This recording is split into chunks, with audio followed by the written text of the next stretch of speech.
Welcome to the 8 Billion Project, where we're on a mission to make an impact by discovering and sharing the purpose of every person on this planet. I'm your host, Liza, Florida. Enjoy today's episode. Hi, everyone. Welcome to the 8 Billion Podcast. I am your host, Liza, Florida, and we have a special guest today.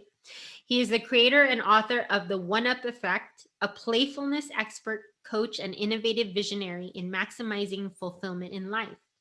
Creator and author of the One-Up Effect, he works with professionals, leaders, and businesses wanting to level up their purpose, joy, passion, and performance using his unique methodology for high-level transformation.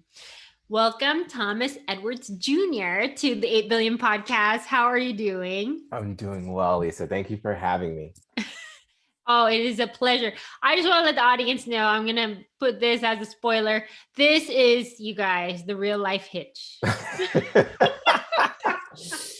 Yes. In a previous life, Yeah. Thomas has quite the story, and I'm super excited to bring such a conscious masculine soul to to season 5.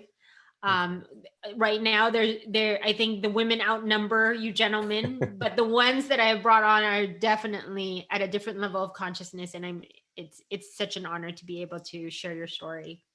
Thanks. And it's just great I just want to congratulate you for having a platform, at least creating the platform to bring it out into the world. I think this is absolutely amazing. So just to be a part of it, it's a privilege. No, thank you so much. It's had its phasing. You'll be able to tell how I did in my spiritual life in conjunction to the seasons.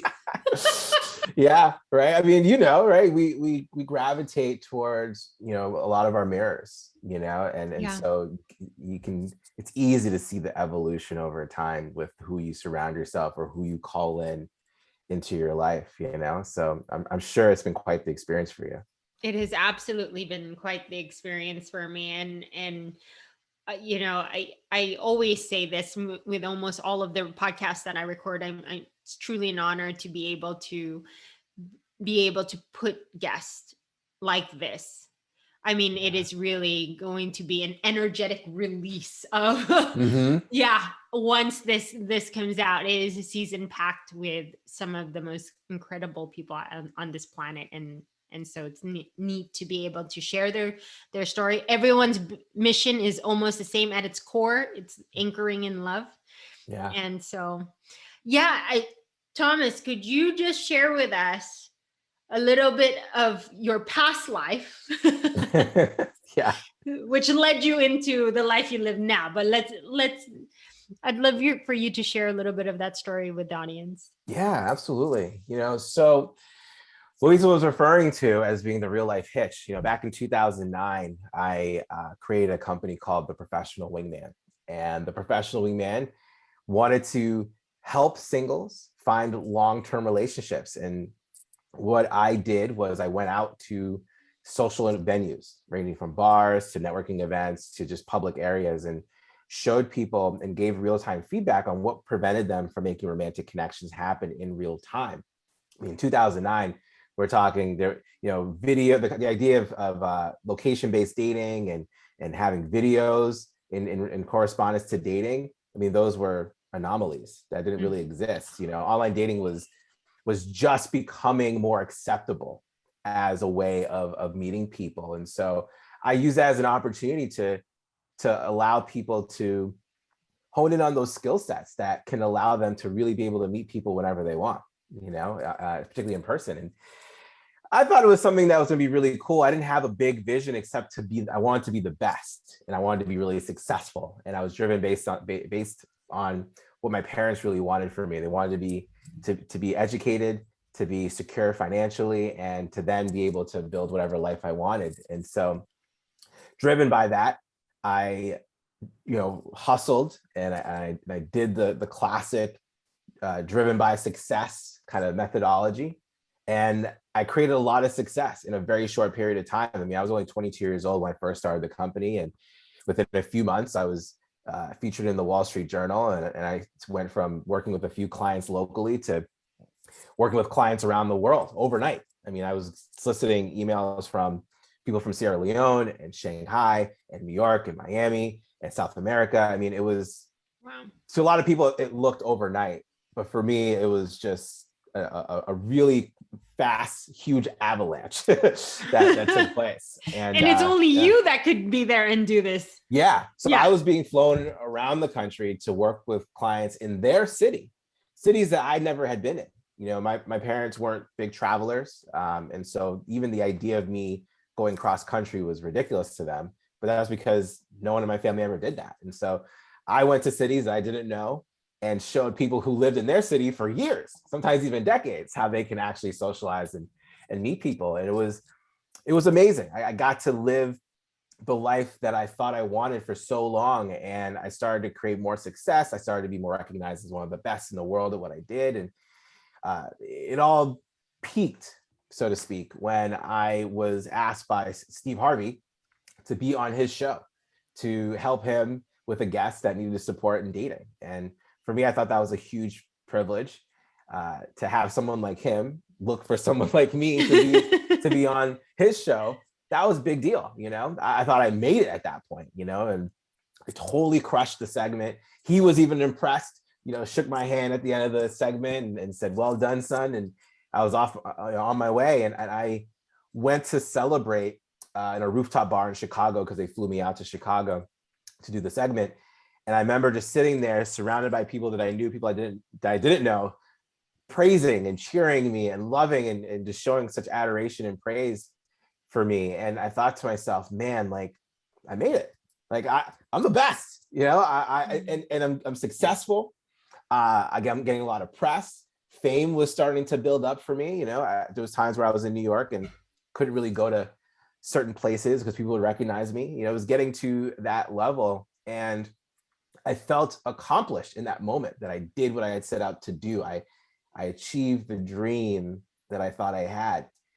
And I remember looking at myself in the reflection of the table that I was at the bar, and this overwhelming feeling of emptiness and just lack of fulfillment completely caught me off guard. I didn't know where it came from. It was just so heavy. And I was confused. I was like, why am I feeling this way? I have everything. You know, I have a great business. I'm making a lot of money. I have a lot of social status. I even in that time found, you know, my partner and we got married earlier that year. Like, I have the life that most people would kill for. Like, yeah. Why am I feeling this unhappy? And so realizing that I was surrounded by people, I didn't want to be that exposed. And so I, you know, chugged my drink and then went to look to fix another one. And that was the coping mechanism that I started to ingrain in myself of trying to hide and run away from these feelings of being empty and lost and alone and scared and not even understanding how to process these emotions, how to talk about them. I didn't know who to talk to about them, didn't know how to manage them. It just wasn't a part of my upbringing. I didn't learn any of these things. And so what ended up happening was it was a steady and deep decline into depression. And, you know, being someone who was super social and drinking a lot, drinking became my vice when it came to escapism. So I would escape my feelings, my emotions, or my life circumstances, and I would go to the bar where I felt safe. I could hide in public, put on this facade that I had all my stuff together, and yet just drink myself into oblivion. And that just repeated itself over and over and over again. Got into, you know, drug abuse, and it just was a very dark place in my life. And it continued in that direction. And my wife and I decided we were going to move from New York to LA. I thought it'd be great to get a fresh start, not realizing that, you know, your troubles come with you. You know, so went to LA. Discovered that the access to all the things that could allow me to escape even more was more available to me. And I dove into that. And a few months later, my wife came into the room and told me that she was pregnant. And I always remember this day as the best, worst day of my life, because it was the best day because I remember, I mean, as young as I was a teenager, I always just intuitively knew that you know, I wanted to be a dad, and I knew I was going to be a great dad. Yeah. And so that moment was really special for me. It finally happened. And then it was the worst day of my life because the identity that I created for myself, known as the wingman, died that day. And this identity was meaning to die for a long period of time. But that moment, for some reason, really made it clear that that identity was dead, and I couldn't handle it. I didn't know how to deal with it. And I spent the next year and a half actively mourning the death of that very identity, not realizing that I was killing myself in the process, destroying my marriage, destroying the internal parts of my business. I mean, from an external standpoint, my business was still thriving, clients were still successful. I mean, the professional wingman has been responsible for almost 400 marriages and engagements to this day. Wow. In spite of how I was feeling and how I was behaving behind the scenes, and so I was really struggling, and I didn't know what to do. I couldn't stop escaping. I couldn't stop drinking. I couldn't stop the process. I was just getting to this really just lost state where I just didn't know who I was. And the person that was showing up every day was definitely not the person that my wife wanted, and not who I wanted to be as a representative, as a father to my daughter. And one day my wife came out of the bedroom and she said, I love you. I'm paraphrasing here. I love you. And this is not the marriage that I want to be in. Something inside of this needs to change, or I'm going to have to make a change. And I remember phrasing it in some type of way like that, not to point the finger at me as being the direct cause of our marriage falling apart, but I internally took that as, yeah, like I'm the problem here. I need to do something, and I don't know how. It may not look like I've been trying to find a solution, but I actually have. And every time I've looked, it's led me to wanting to escape it because I could not handle my life or the emotions that came with it. And it was the first moment where I realized all the things that I knew, or I thought I knew, got me to where I was in that moment, in the darkest area of the deepest pit that I've ever experienced in my life. I don't think that what I know and the tools that I have are going to allow me to get out of this place. Yeah. I need to start looking outside of myself for some support and some resources. And it was the first time I call this my moment of getting that extra life. If you're someone who enjoys games, and that was my extra life, my extra chance. Yeah. And I, said, hey, I need some help, and I'm the type, and this is great, being, being someone that is very like all in and has an addictive personality. I mean, I went all in on receiving support. I got not just one therapist, I got two therapists, one person for me. I got a couples therapist. I got a psychiatrist. I got an addiction doctor. I did leadership weekends, spiritual retreats. Wow. I hired my own personal coach. I mean, I went all in on this. And I'm someone who loves education, who loves to learn, who can take instruction and will go and apply it, because I've seen the results of what that can do. And so I did. And I started to see incremental results. And every 80 or 90 days or so, I would let my foot off the gas and something would catch me, blind spot me.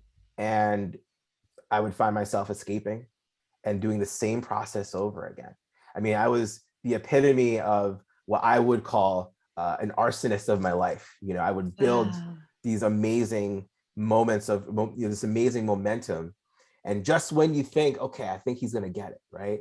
Yeah. Everything would just crash and burn in a matter of, 24 to 36 hours. And God bless my wife. My wife, she was just, taking it and taking it and taking it. And then eventually just was like, I don't want to deal with this. I don't want to deal with this. I have to set some boundaries, so bless her for coming to her own and putting these boundaries down. Like, hey, if you come home late another night, you're not welcome back into this house, and I would just do that, and she would have to put her foot down and enforce that boundary. I was not getting it together the way that I thought I could, and it went on for a few months, and I'm still holding on to this identity of the wingman, knowing that it's dead, there's just nothing there. And I'm now resenting my work.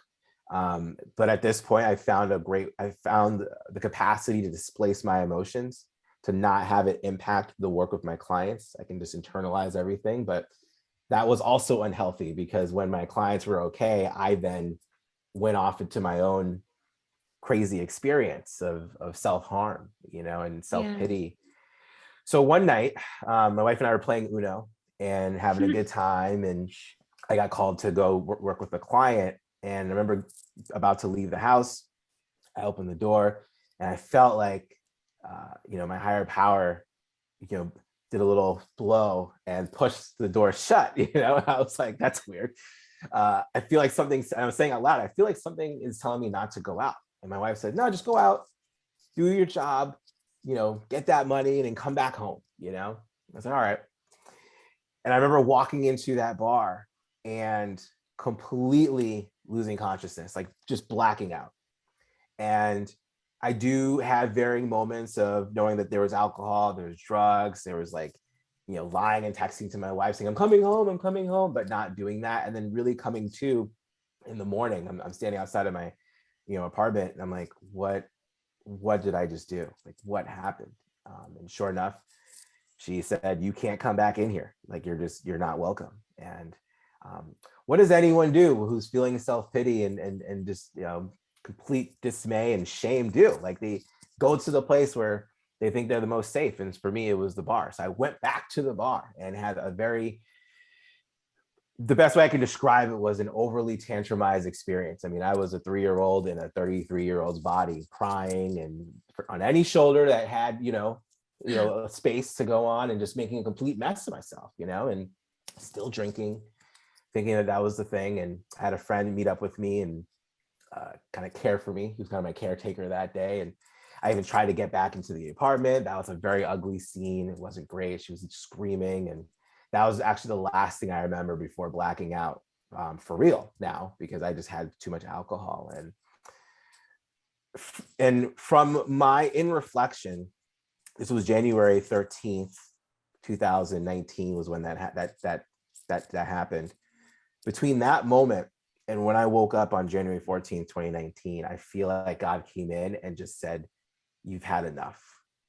It's time to wake up, and just removed the obsession, not just to drink, but to escape, to the obsession to escape reality, the obsession to escape my emotions, the stuff about how I cannot manage my emotions, how I can't handle the responsibilities that I created in my life.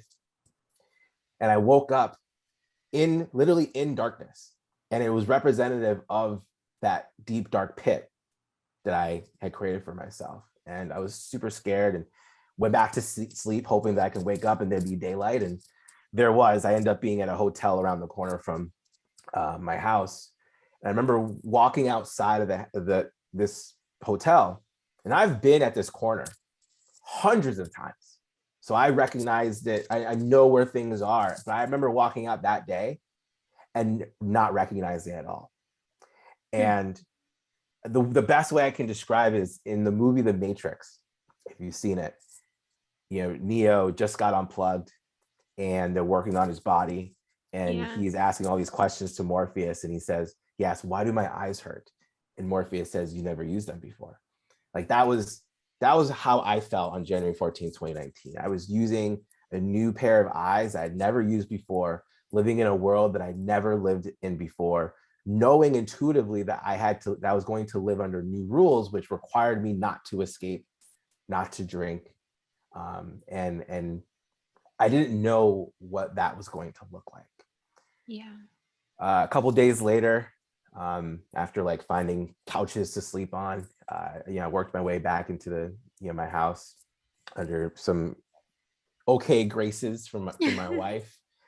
And I went back to therapy and I said, what's going on? Why am I crashing and burning every 80, 90 days? And it just occurred to me when my doctor, he said, your life works when you're not drinking, when you're not choosing to escape reality.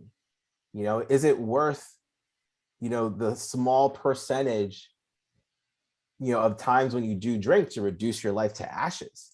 And I said, no, it's not worth it. And he said, well, what would you do if you just considered that you can't get your life to work drinking 100% of the time? And if it can't be 100%, it might as well be zero. And a light bulb just switched on. It was just like, I just get rid of it, And so, a few hours later, I ended up, looking for, recovery programs, and I found a group, and I started to go to those meetings and be a part of that community. And, it's interesting, all the things that I learned prior to sobriety were really helpful in my life. But the best way I can describe it is, if you're holding a hot cup of coffee in your hand, the coffee represents all the tools and the research and the resources and the guidance and the wisdom that I received from so many people in my support group that I, was able to receive. And my need to escape, my obsession to escape, is the cover that continues to keep that coffee boiling, keep it hot, keeping it undrinkable, And the moment that I chose that I needed to stop escaping and just to allow myself to stay in the experience and learn about myself, it was like the cover came off, the steam came out, and I was able to really digest all the things that I learned over, that period of time when I finally started to ask for help. And then my life not only got better, it stayed getting better. And it got better faster too, to the point where I became unrecognizable to my wife. Someone who would see me wake up and get up every single day, I became unrecognizable to her, 3 months in, 6 months in, and then I started to show up differently in how I viewed the world, how I viewed myself, really focusing less on self-doubt, less on self-pity, really practicing grace and love and acceptance and forgiveness of myself, my past and my present, to give myself a better chance of creating a better future. And things were incrementally getting better, but one thing was still missing. And it's interesting. I wasn't having any fun. I was not enjoying my life getting better and the experiences that were coming from that. And it didn't make sense to me. I was like, why am I not enjoying this? Like, I'm so much healthier. I'm relatively content, like things are getting better. I'm not causing a mess at home. I'm showing up as a great dad, I'm being able to pay the bills. I'm very responsible now. Like, what's going on? And I couldn't put my finger on it. And I knew intuitively that if I couldn't figure out how to enjoy my life, how to enjoy the obligations and responsibilities that I created for myself, they weren't given to me. I chose to become a husband and a dad and a business person. If I can't handle those things, it's only gonna be a matter of time before I go back and I want to escape it all. And that, and I may not come back. I may not come back from that. And I didn't want that to be my legacy for my daughter. And so I really spent time thinking about, well, what makes me happy? And I was meditating, and I got pulled to an experience that revolved around video games. And to really bring this full circle, I actually went to school to be a video game producer. That is what I went to school for, and I've loved video games my whole life. Video games for me was not a tool to escape. It was a place where I could express my creativity. I could connect with other people. I could explore, I could play, I could push my competitive spirit. It was an amazing source of energy for me.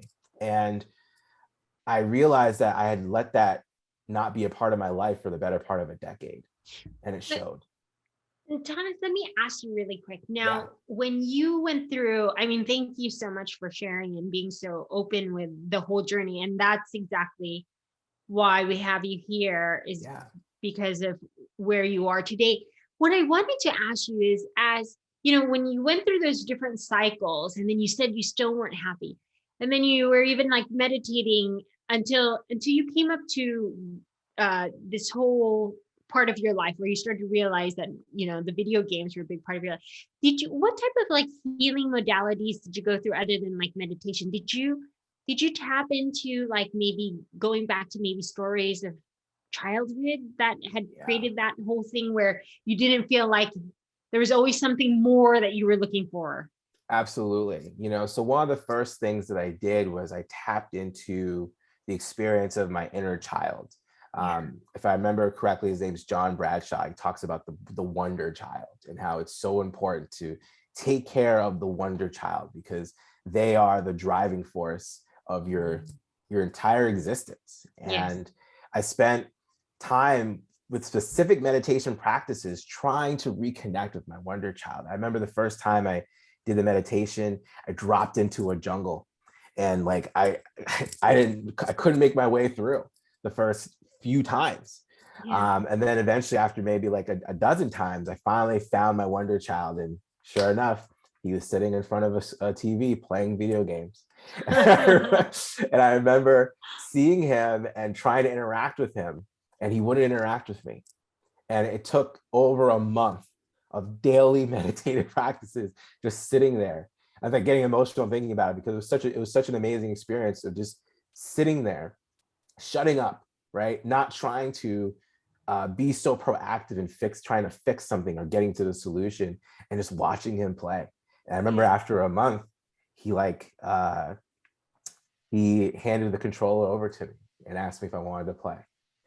And that was the beginning of my healing, of understanding what I didn't know at the time, because it happened so far in between. Like there was so much that happened in between that moment, but I Mhm. know that opened up, the pathway for me to reconnect with what really brought my inner joy and my peace. And so that was one methodology. Another healing practice that I learned was through journaling. My therapist taught me a lot about cognitive behavioral therapy. And one of the practices that he taught me was about this idea of thought errors. And thought errors are stories that we tell ourselves that we can find evidence to be true, but from a holistic standpoint, are not only not true, but they can be harmful for the feelings and the behaviors of which follow. Yeah. And so he taught me ways of being able to think about identifying where those thought errors were, and seeing if I can replace those thought errors with more proactive, more positive thoughts that could help and lift my mood and my feelings to then turn it into more proactive and positive behaviors. But I knew I needed to not only change the story, but to find out, as you kind of hinted at, where do these stories come from? So I took my experience of connecting to my wonder child, because at that point we had a pretty great relationship. I could go and I can talk. His name's Tommy. I can go and I can talk to Tommy and find out what's really going on. And so I would take these thought errors, these stories that I found out were programs that were basically running my life, Yeah. and I would go to him and say, hey, like, where did this come from? And then he would tell me. He would sometimes pull up specific experiences that happened in my past, in my childhood, that cemented this program, and it would just run automatically in my life. And I would sit with him, because he's representative of my soul. I would sit with him, and I would find out, what happened, what were the feelings that came up, is it true, to kind of break down the strength of that story. And once we were able to find a crack in the armor of that story, we were able to destroy it and then be able to replace it with a more positive, proactive story based on what we really wanted how we wanted to live moving forward. Yeah. And it became so healing. And then I thought, wow, like, what if I was able to apply the principle that I would learn from this experience and apply it to all areas of my life? Yeah. Like, what if I took something that I learned about fatherhood that was representative of something that I experienced in my childhood, and take that lesson and apply it to my relationship with my wife, or my business, or my personal wellness, or my spiritual wellness? What would that look like? And Mhm. that was when I started to see accelerated healing, because I just realized that in one area where I was feeling a lot of pain and trauma, I was actually having it triggered in other In areas of my other, life, yeah. just not as overtly. Yeah. So the healing became much more holistic, which then accelerated my growth. And it still is painful to go through that experience, because when you're going through an ascension, it completely rewires and kind of upends your world physically, mentally, emotionally, spiritually. But I know from experience that the healing and just the exponential impact, if you allow yourself to be open to being able to see it not just in one lens, but being able to see it across multiple lenses. I can't state it enough how significant and uh, how gratifying the healing is when you go through things like that. So those are just a couple of examples. No, and I wanted to ask you though, could you sense anything? Because I know in the meeting that we had, you were talking about too, simultaneously at the same, or maybe even prior to you waking up, your wife started going through a spiritual journey. Yeah. I'm sure that since both of you guys are walking this conscious journey as a couple, and then of course as individuals, have you, and I was curious to even ask this, have you felt the big energetic shift that's been happening in the last few weeks? Yes. So I wanted to ask, what's the perspective from the masculine's view? I have been wanting to ask this question.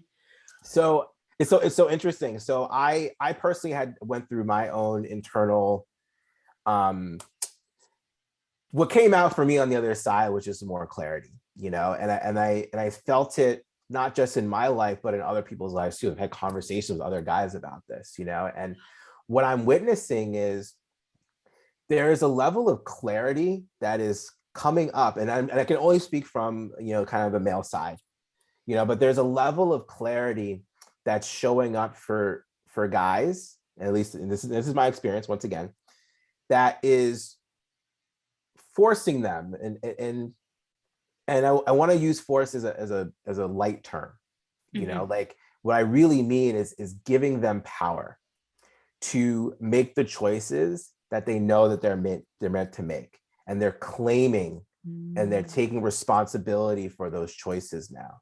And we're going to see it kind of in layers over time, but I feel like people, at least the people around me have sensed it too, is that it's not necessarily a waking up. It is it's kind of a claiming of their power and responsibility, and they're being open about it. There's none of this more behind the scenes stuff that maybe you have seen in the past. More people are stepping up more and more, and we're going to start seeing a messiness around it too, where you're just not going to know, like, we're going to see idols fall. We're going to see the idea of what it means to dehumanize and humanize someone. You're just going to see just a lot of restructuring of societal and personal perspectives, and I'm here for it. I think it needs to be messy before it gets clean, and I think it really needs to. There's going to be people out there who's going to take a lot of risks to push this initiative forward. No, and I'm so glad that I got to ask you this during this time period, because even those masculines who are going on a conscious journey, and they've been going, what we were noticing from the feminine space was that there were some masculines, it was either one. So if they didn't move into their heart space, they would struggle with it more. As the shifting of this time frame happens, it was but everyone has to be in surrender right now, because the energies are just shifting so fast. But then on the opposite end, the ones that were not awake or conscious, where you could feel a certain aggressiveness that was coming to the surface, because everything has to come up to heal. And so that's what you were talking about, is the mixing of all these energies, and you're going to start seeing it within yourself, then maybe your family, and all the extensions like society, then the world. And that's what I think is coming up to the surface right now. When you think about just the calibration of energies, to get to a place of power and to a higher level of consciousness, if you're down in a place that's below, and I'm referencing David Hawkins here, who talks about the map of consciousness.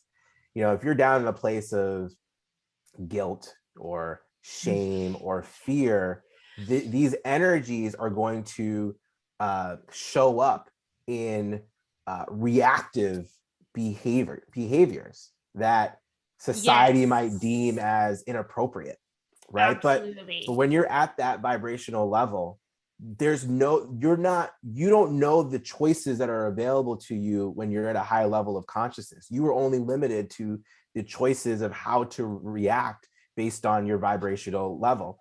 And so when you get to that place, then an opportunity shows up. Do you allow yourself to surrender to the moment and heal and develop, where in the map of consciousness, they describe that the place where things go from negative to positive is courage. So you develop the courage to make that shift, or do you stay down there? And so this is where we're going to see even more diversion of timelines, where people will still be resistant because that's just a part of the process. And then there'll be people who will say, enough, I'm done, I'm ready. And you'll see them rise above through courage and get to higher levels of consciousness. No, and it's really interesting though, because now it's perfect where we could start talking about the whole one-up effect and you being able to really show others what they can do from this space, even as a masculine, because you really, Thomas, we are scratching the surface of where this is all going right now for the feminines, because we are reclaiming our power, right? When like, say for instance, myself, like I'm in a mastermind with women and it's just like high energetics. So when you're talking about the difference between, like, when you're talking about someone that's in guilt, fear, guilt, and shame, as opposed to someone's in creation, for us, what we're doing is, as we're shedding anything that's or dissonance that's coming through us, we're constantly quantum leaping. That's what it's feeling like us for right now in that level. But for like men, there's not a lot of masculines in that space yet. And I know for sure the impact that you want to make with that is just, it's going to be incredible to be in that, where you're at right now. Yeah. I mean, it's so interesting because, when I think about my life and how it got me to where I am today, I didn't realize that I would have ended up coming across what I think are the keys to higher levels of consciousness. I didn't really think of it that way, but I believe that the one-up effect and the methodology that it represents, which is really harnessing power, harnessing joy and happiness, and we can even go as far as saying harnessing higher levels of consciousness through the art of playfulness, gives us an opportunity to access parts of our human and parts of our being in ways that we have not been allowed to do due to ancestral and societal programming, and so I want the one-up effect to be a different way of being that opens up that opportunity for people to see what they're capable of, not just from the human potential, but also from an existential potential.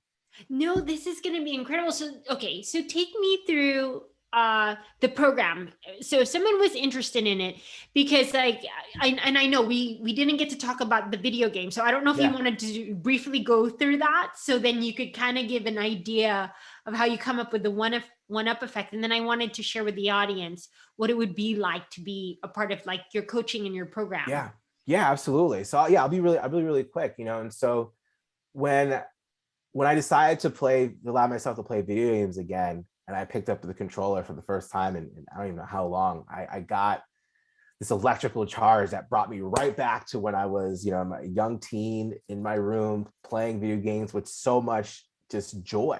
I mean, that was for me the moment where I was experiencing high levels of flow, and I was getting into what we know as the zone, which is an amazing state that we all strive to do, but we forced it a lot of times. In that situation, it was easy, and I was in it more often than I wasn't. And so I knew that I needed to find a way to keep this in my life. I needed some structure. So I decided that I was going to pursue a career to be a semi-professional gamer, otherwise known as a professional esports athlete. Oh my gosh. You know how much they can you believe it? And what is the live app? The one where they play games all day, or they game all day? Twitch. Live stream app. Yeah. I was just like, when my son was telling me what they were doing, I was like, are you kidding me? Yeah.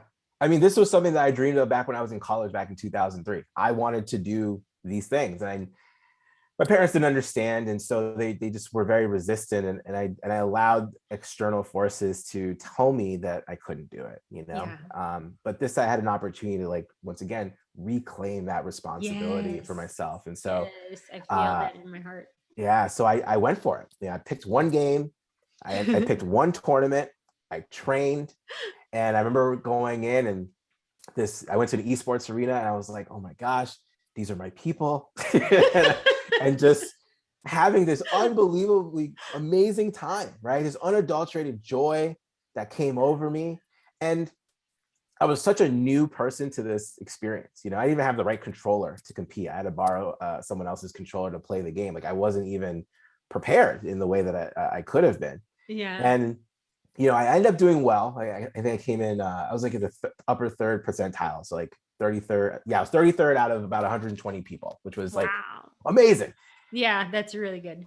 But more importantly, I had such a great time, and it was the kind of time that I had, like, I couldn't remember the last time I had such a great time. And I remember having dinner with my buddy, and I was like, man, I wish my entire life could be like this, where I can just like choose something, I can train for it, have fun, compete, not really care about the outcome, and just like lather, rinse, repeat. I wish my life was like a game. And then it just like knocked me on the head. It was like, boom, you got it. Make your life a game. Take all the things that you've learned from all your mentors and all the people who you've worked with, structure that. Take your academic knowledge of what games are meant to be and put a design over it and make it a game. And I was like, wow, that could be really amazing, because whenever I'm playing, there's no stress. I'm not burning out. I'm performing at a high level. I am fully open and vulnerable and connected. And I'm not just connected to myself, I'm connected to other people. Yeah, I'm honing in on what it means to really live a meaningful life when I'm having fun doing whatever it is that I'm doing.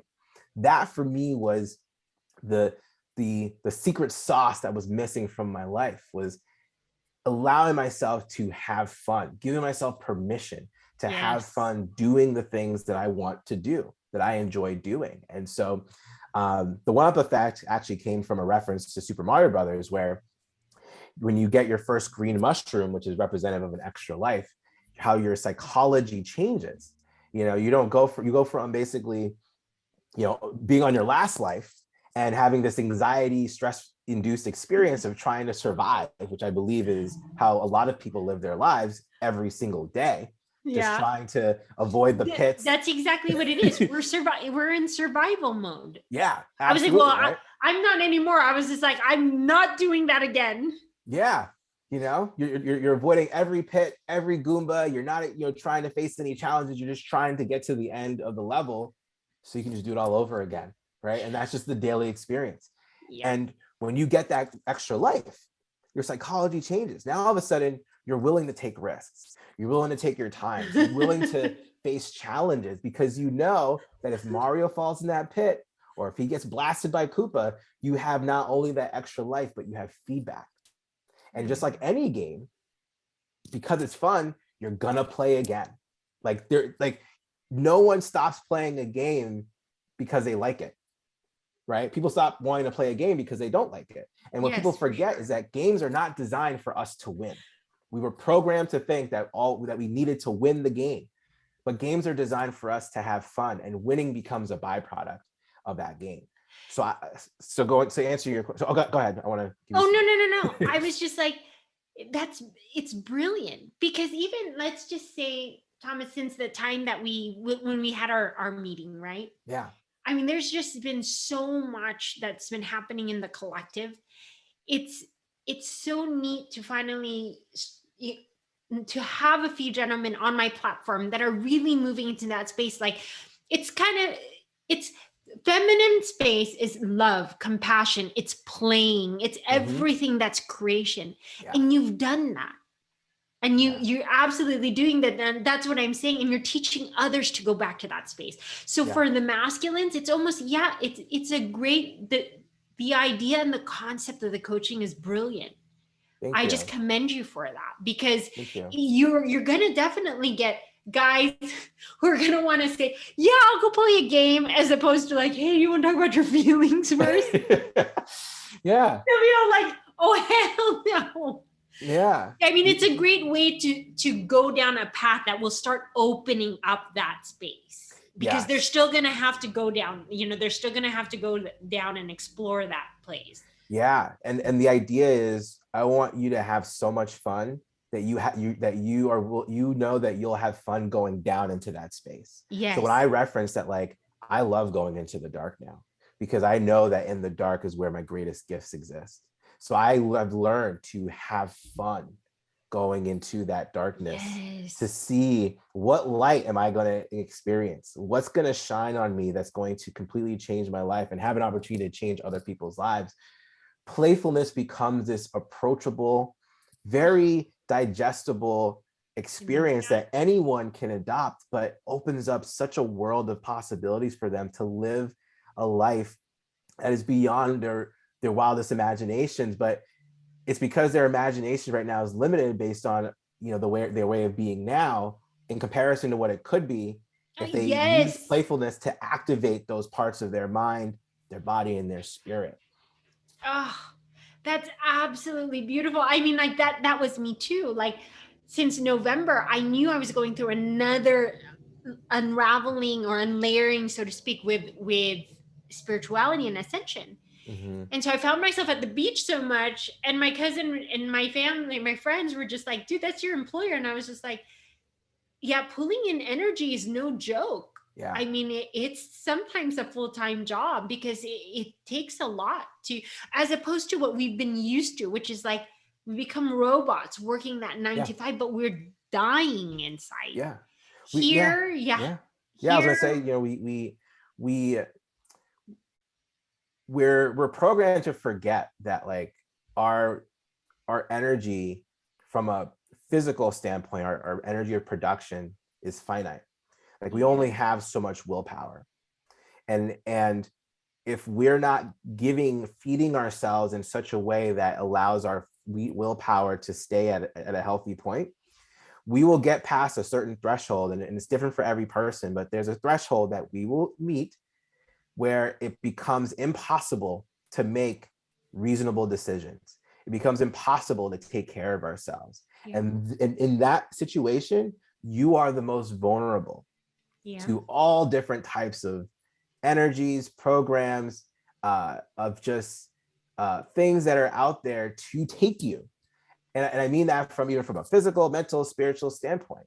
Like, the news is there for you to be in your vulnerable state, to be sucked in to the fear of what they're projecting onto you, right? Like, there could be that person in your life who is there to take from you, because that's just who they are. Like, no judgment, that's just who they are, but they're waiting for you to be at your most vulnerable so they can do that, right? Like, your job could be one of those people that just wants you to put in your energy there and not really care too much about where you're putting your energy elsewhere and how you're taking care of your energy.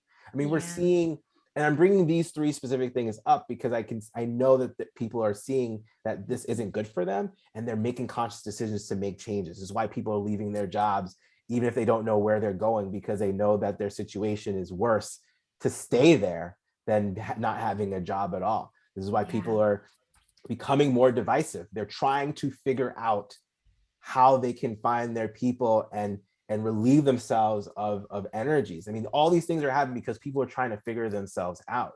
I'm not saying it's maybe the best way for them to do it, but it's part of the human experience that they're trying to figure that out, and whether we like the actions or not, and so what the one-up effect is designed to do is to create a change. I don't want to say change, I want to say shift. Shift is a softer way, but to shift your perspective on what it means to create success, fulfillment, and happiness in your life. You'll see a lot of so it's very interesting. If you search Google how to be productive, you'll see probably, I don't know, I don't know the exact number, but my guess would be that you're going to see at least twice as many search results than there would be to how to be happy.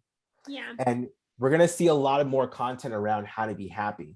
But what I've been noticing out there, because I'm one of those people who talks about how to be happy, is that there's a lot of research and science and studies that show, like, you can do certain things to be happy, but there isn't a real structure, like a whole methodology is designed to really help you not just be happy in one moment, but to actually lead a life that prolongs happiness, that makes the idea of happiness and fulfillment and meaning sustainable in your life.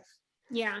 And the one-up effect is designed to be that structure.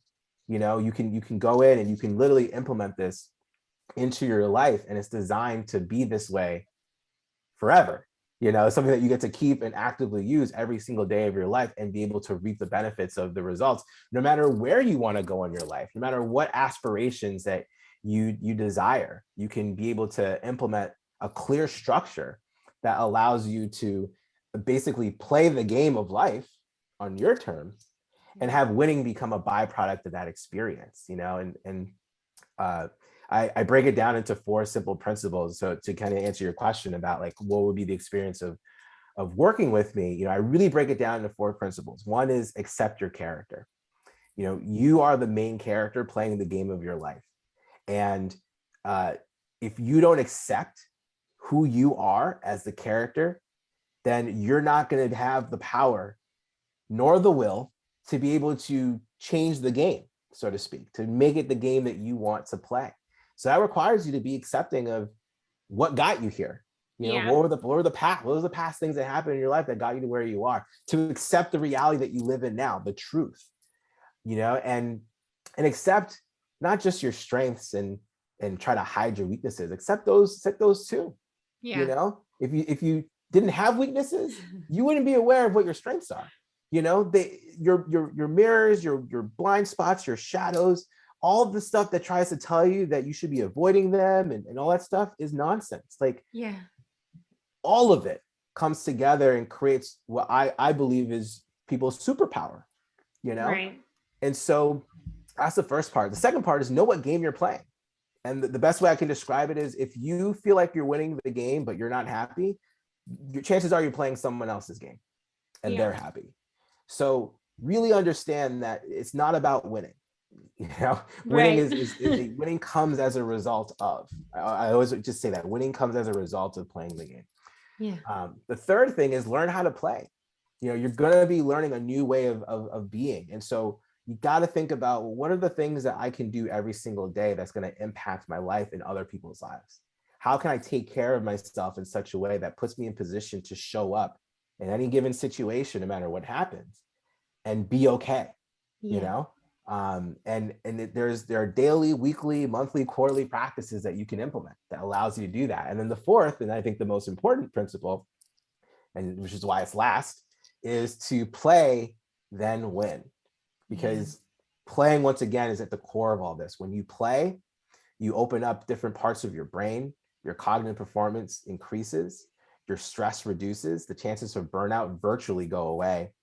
You become more vulnerable and open to a spiritual experience or connection, which you can call it all different kinds of things. Some people call it purpose, some people call it to their higher power, to God, but you feel something different that is beyond yourself when you open up the world of play. But then there's also innovation, there's creativity, it boosts your immune system, it's a mood booster, it can create more social experiences for yourself, even for those who might experience social anxiety. I mean, I can go on and on and on and on. The benefits are just so key in such a way that it's very difficult to experience in other mindfulness practices. And so I call playfulness an elite version of mindfulness, because you're actively engaged. And when you are so actively engaged and your flow, your energy gets to a certain level, this is what can drop you into that zone. Everyone wants to be in the zone. And when you're in the zone, I mean, that's it. And then you've reached it, right? And we are going there. But Thomas, thank you so much for sharing all that you have, your wisdom, your knowledge, your playfulness, and where you are taking this is really, I know you were talking about wanting to impact 5 million lives. Yes. I definitely know you're on your way. And I know that 8 billion is there to support so many people with such big vision. That's why I think we were brought together energetically for me to share your story. Really quick, if there is how can people find out about your program? I'm going to have it in the show notes or in any of the social media, but if people would like to get a hold of you, what are the best? Yeah, I mean, I'm just going to give two links. One is just go and learn about me and reach out to me. Let's get on a phone and have a conversation. You can go to thomasedwardsjr.com/podcast and you can get all the information there. If you want to pre-order a copy of my book, The One-Up Effect, it'll come out either later this year or early next year under the publishing house of Morgan James. You can go to oneupeffect.com and you can pre-order your copy. That's it. Awesome. Well, thank you so much for being a part of the 8 Billion podcast. Thank you. You will always have a voice here, and we will always be here to support you and the organization. Thank you. So. I really appreciate it. Thanks so much for having me on. And it's just, such a joy to connect with you and have this conversation. No, thank you. The pleasure's been all mine. So to the audience who joined us for this episode with Thomas Edward Jr., thank you so much for tuning into this week's episode, and we will catch you on next week's. Thank you for listening to today's episode of the 8 Billion Podcast. If it's moved you in any way, please share your thoughts or give us a review on Apple, Spotify, or YouTube. To listen to more episodes, go to 8billionpodcast.com, or to learn more about our mission, go to 8billionproject.com.